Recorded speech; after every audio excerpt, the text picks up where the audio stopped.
ये छोटा बच्चा बहुत बड़ा धनुष में प्यार का तीर लगा के काले बतख को मारता है। इतना बड़ा प्यार का तीर लगने से बतख बौखला जाता है और मुर्गी के पास आके क्या माल है यार। बतख फट से दरवाजा बंद कर देता। तभी मुर्गी बतख को देख के मुर्गा टोकरी में छिपती, लेकिन वहाँ बतख पहले से था। ये भगवान क्या जुल्म है। मुर्गी टोकरी से निकल के भाग जाती जाना पड़ेगा और एक कमरे में छिप जाती। तभी मुर्गा आकर बतख को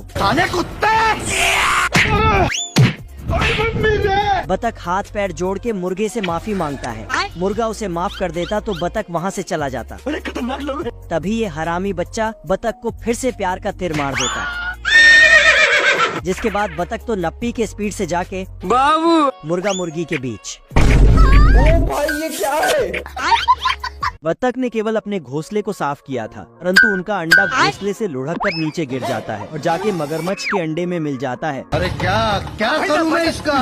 बतख को कुछ समझ में नहीं आ रहा था। उसने एक अंडा उठा ली, लेकिन उसे अंडा उठाते हुए मगरमच्छ की माँ ने देख लिया। उसके पति तुरंत वहाँ आया। उसने देखा कि बतख उसका अंडा लेके भाग रहा है। मगरमच्छ आकर बतख से अंडा छीन लेता है और फिर बतख जाकर उससे अंडा छीन लेता है। बत्तख ने अंडे के जगह पर बॉम्ब रख देता है और मगरमच्छ ने तो बत्तख को ही पकड़कर बॉम्ब पर बैठा दिया। मगरमच्छ बत्तख के अंडे को देखकर दौड़ा और अपने घोंसले पे लौट गया, परंतु बत्तख फिर से अंडा चुरा लेता है।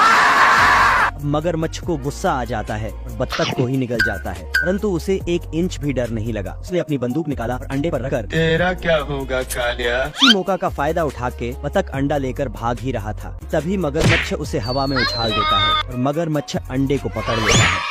ये आदमी इस बर्फ में मछलियां पकड़ रहा होता है, लेकिन ये घंटों से ऐसे ही डंडा लेकर बैठा है और मरी मछली तक इसके हाथ नहीं आई। तभी यह दूसरा आदमी आता है और मछलियां पकड़ने वाली एक मशीन के बारे में बताता है। फिर मशीन लेकर आता है और इसे मशीन पहनाकर पानी के अंदर भेज देता है और ये ऊपर खड़ा आदमी अंदर वाले आदमी को देखने लगता है और ऑक्सीजन का पंप चलाना भूल जाता है, जिसकी वजह से अंदर वाले आदमी की जान निकलने लगती है और ये आदमी फिर से पंप चलाना शुरू कर देता है, जिसकी वजह से उसकी जान में जान आती है और ये आदमी बहुत सारी मछलियां पकड़कर चला जाता है और ऊपर खड़ा आदमी भी मछलियां पकड़ने का सोचता है और खुद ही मशीन और पंप लेकर अंदर चला जाता है। लेकिन एक बड़ी मछली आती है, फिर इसकी ऐसी की तैसी कर देती है। सुबह जब ये दुकान खुलती है तो ये सब ब्रेड सोकर उठते हैं और इन्हें पता नहीं होता कि लोग इन्हें खा जाते हैं, क्योंकि ये सब ब्रेड नए होते हैं। तभी ब्रेड लेने के लिए एक लड़की आती है तो ये सारे ब्रेड उछलने लगते हैं, लेकिन थोड़ी देर बाद ये लड़की एक ब्रेड को उठा लेती है और ले जाकर खाने लगती है। तो ये ब्रेड बहुत डर जाता है, क्योंकि इसने ऐसा नहीं सोचा था। लेकिन थोड़ी देर बाद ये लड़का ब्रेड लेने के लिए आता है और इस ब्रेड को लेने ही वाला होता है। तभी ये ब्रेड बहुत डर जाता है, लेकिन इस ब्रेड को ना लेकर इसके बगल वाले ब्रेड को ले लेता है। तब इस ब्रेड को कुछ अच्छा लगता है, लेकिन थोड़ी देर बाद इसके सब साथी जा चुके होते हैं। अकेला यही इस प्लेट में बचा हुआ होता है। तभी उस दुकान का बावर्ची आता है और जैसे ही ब्रेड को उठाता है तो ब्रेड बहुत घबराने लगता है, लेकिन ये बावर्ची उस ब्रेड को खा जाता है, जिसकी वजह से उसके पंख निकल आते हैं और उड़ते उड़ते स्वर्ग चला जाता है। वीडियो अच्छी लगी तो लाइक कर देना, हम समझ जाएंगे।